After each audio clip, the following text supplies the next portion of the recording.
Well, they've actually seen some movies while I've been gone, but let's have some movie talk. Okay, first question is it a problem that movie stars are not really a thing anymore? I think so.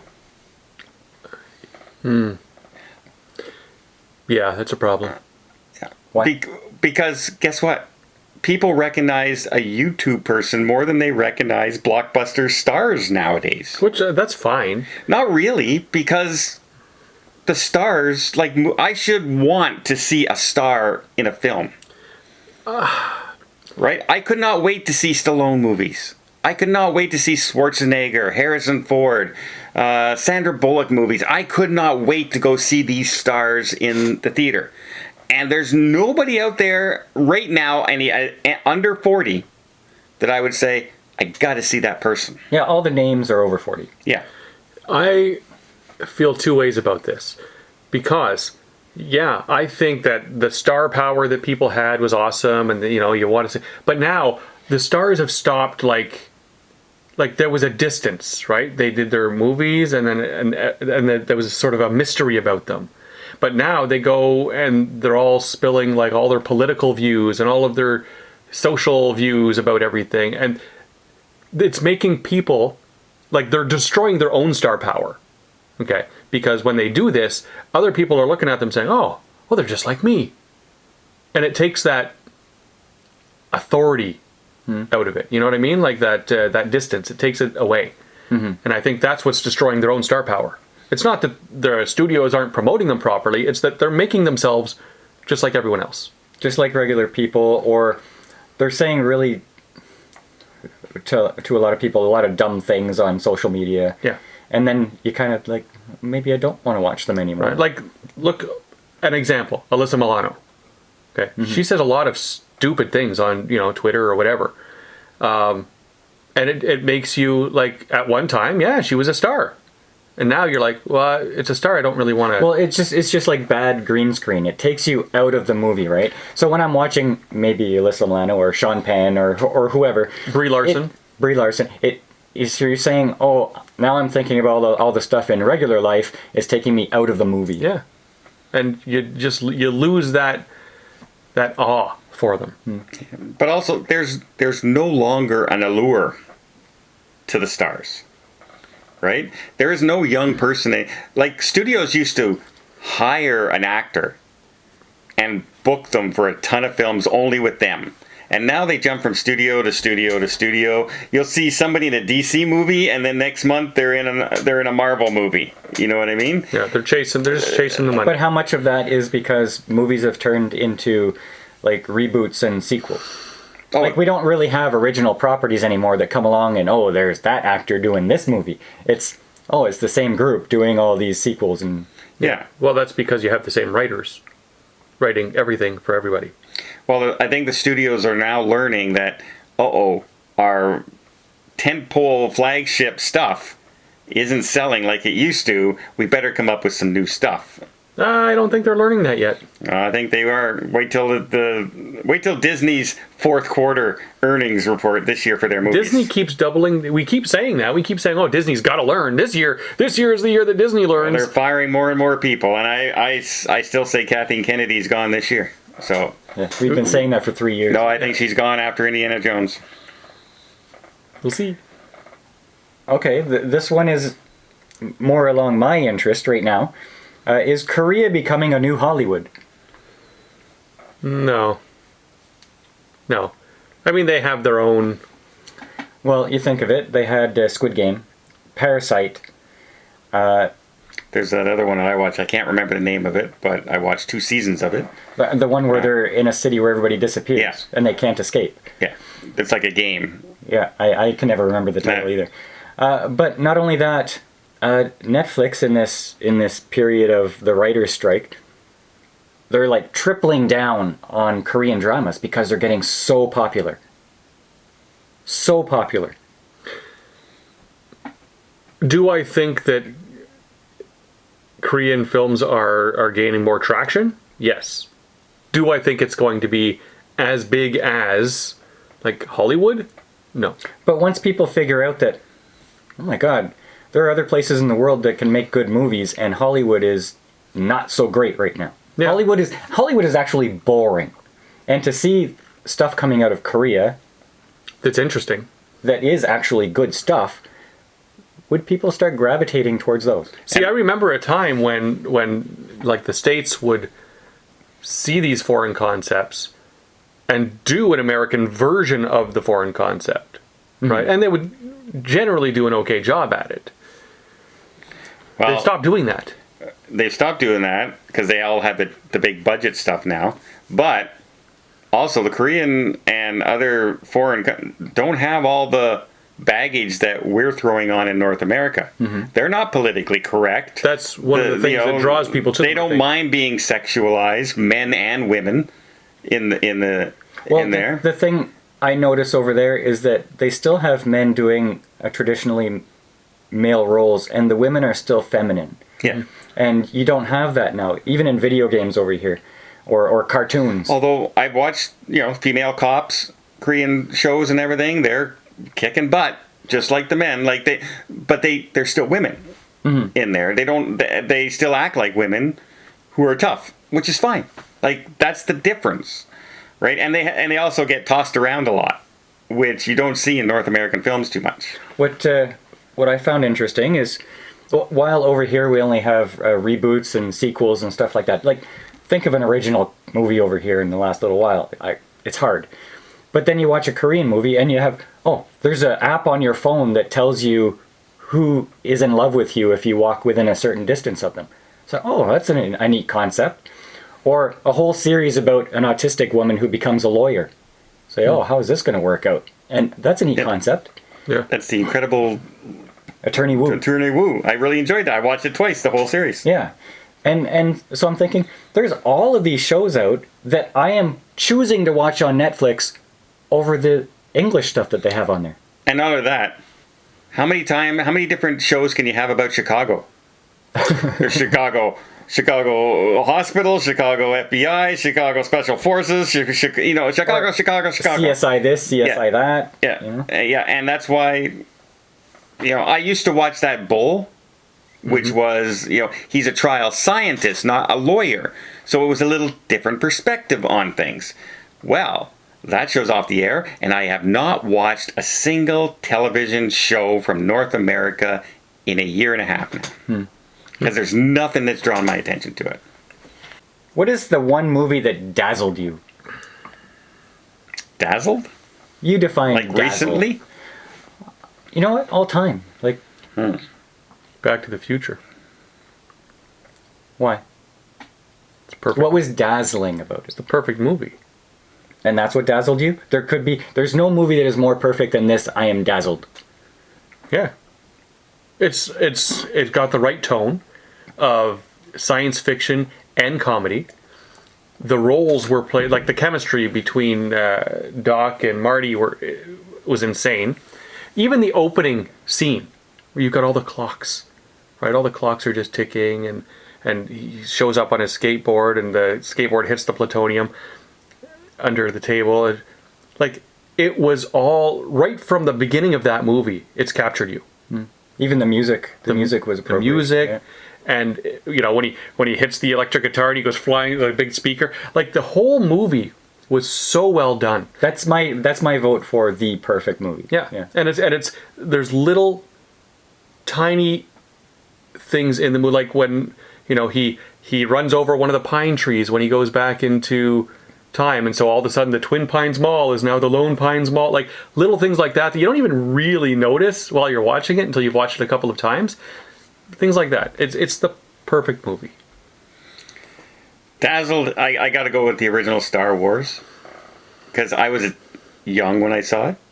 And it was back in a time when there were lineups at the theater. There were no multiplexes. It was a theater. And we would lined up for hours to see a show at 7 o'clock at night. Because they were lined up around blocks. And it was... Then you get in. And you get that score, the music, the sound score. And you get the special effects for the first time, big special effects of a space battle.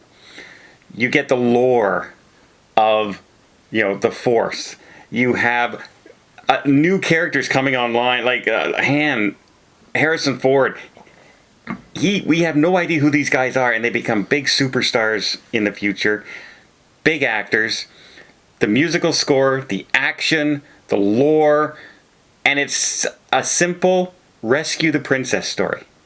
Were you more dazzled by that entire movie than you were by the I Am Your Father? Yes. Yeah. The original one is what drew everybody into the whole Star Wars fanaticism that's out there. What's yours? I got two. The first one is the ending of The Sixth Sense. Okay. Like that twist. Didn't see it coming, and Angelina's sleeping beside me when I'm watching it. I wanted to wake her up and say, "Oh my God, you have to watch this entire movie right now." Right. Okay. And the other one is 300. Okay, that was a good one. How you have the battle, but it's done with rock music. It's done with stylized slow motion, the weird stylized blood spurting everywhere. Yeah.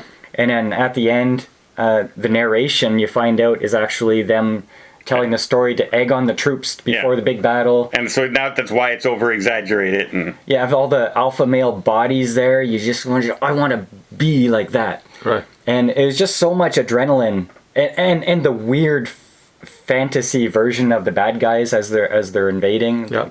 Like just everything about that movie dazzled me. I've got two runner-ups. Oh. The Princess Bride and Grease. Of movies that dazzled me. Well, I like fantastic movies, but I don't know if I'd use the word dazzle. I was... Like dazzle is, oh my God. Grease for sure. Well, maybe Olivia Newton-John at the end of Grease dazzled me. Yeah, a little bit. It dazzled everybody. Yeah. But The Princess Bride is, I would say, way up there, close to being a perfect movie. Mm-hmm. Right? Well, it choked me up. The "As You Wish" line choked me up in that. Like, in a quirky, corny comedy, Yeah. I get choked up. But that's a movie that had the elements of, like, all elements. Action, comedy, love. It had everything. I think it's on my top 10 list that I made. Yeah. Do you sense a growing negativity when people talk about movies that wasn't there pre-2000s? Are movies fun? no, Nope. movies anymore. are garbage right now. When you start talking about movies, are you ready to complain?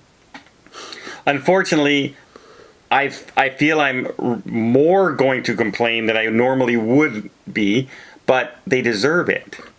I have an expectation that I found, and I noticed it just upstairs when we were talking about The Little Mermaid, because you've seen it and I've not. And my question to you was, how bad was it? Exactly. You're already pretense that it's going to be bad. Yeah. Like I remember, like in the 80s, 90s, when thinking about a movie that's coming out, Excited. you are excited. And you don't go to your friends afterwards and talk about the negatives about it. You talk about, either you don't talk about it or you say how good it was. Now, do you think that part of that is due to the internet? But here's another thing now. Everything is a repeat. Everything's another superhero film. We've already seen everything. So there's, the anticipation's kind of gone. The only reason Marvel went so long is because we were building and building and building to that final fight, right? They were building everything into that. And now that's over. Now everything has to be a shared universe. Yeah. And now they're trying, though, and now they went to this multiverse, which means everything has no consequences. Yeah. You know, that person died, doesn't matter, we can bring him back. Don't worry about it. That kind of, there's... Part of what, like, I think this is a good descriptor, is the first Spider-Man movie that came out with Tobey Maguire. Okay? Like, that was a good Spider-Man movie. And then they release pretty much the same movie with a different guy. And then another origin movie with a different guy. How many times are you going to restart the same story? And that's what we're seeing with, Batman. We're seeing that all the superhero stuff. They're just Superman. They just reboot the same stuff over and over. I just saw Fast X. Fast and Furious 10, where they've gone from being drag racers to super spies in 10 movies. But they're doing that on purpose. I know, They're but I mean, spoofing themselves. it's the 10th movie. In like, what's to anticipate? And it'll make $1 billion. Just like the Disney reboots, live action remakes. They've all made $1 billion. They're all going to make money, and that's why they're doing it. That's right. And they're all mediocre. Pretty much. But people pay their money. That's right. Well, they do because what's the alternative? There's nothing else. Yeah, but if people... If what Hollywood is going to create is garbage, and that's the only thing you're offered, then that's what you're going to watch. But except Dungeons and Dragons didn't make $1 billion, and won't. It's not a big enough franchise anymore. But, everything Disney puts out there is making, for the remake, live action, they're making money. No. Yeah, well, their animated films are not anymore, and their Marvel is not anymore, so we'll see what happens with that. Their Star Wars is definitely not anymore. Also, let's throw in the streaming services now. And the whole thing of make a whole bunch of movies, pay the actors big money or directors big money to do it, and then just kind of skimp on the story and make a bunch of less than mediocre films. Mm-hmm. Like, how many of them come out? Yeah. Right? You're not getting quality. They're just this. Yeah. I watched it. The two Kevin Hart films. You guys, that was okay.